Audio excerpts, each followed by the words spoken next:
Tara at pag-usapan natin ang pagkainis ni Zinab. Dahil nabasa nga niya dito ang tungkol sa hiling ni Skastekli na hihiramin si Bia. Welcome to Sikat Story.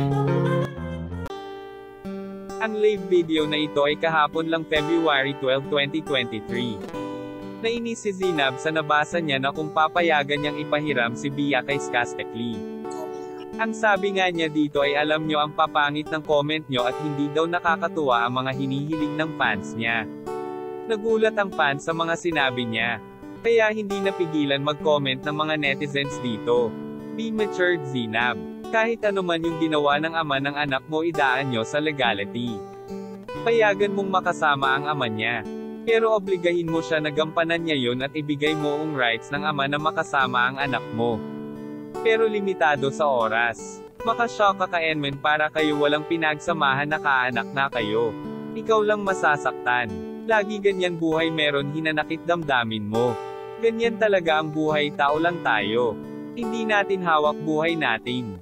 HNDI tayo perpekto. Para sa akin, being a single mom and hurt by my partner. Not once, not twice, but multiple times. I hate him so much, pero away namin yun, never ko nilayo ang anak namin. Kasi feeling ko magiging unfair ako sa anak ko, lalo na pag lumaki na siya. Sana magbago ka na, Zinab. Kasi gusto rin naman makilala ni Bia ang kanyang ama na si Skastekli. Comment kayo sa reaction nyo dito. Yan lang ang mainit na chika natin ngayon. Halina't mag-like, share and subscribe. Thank you.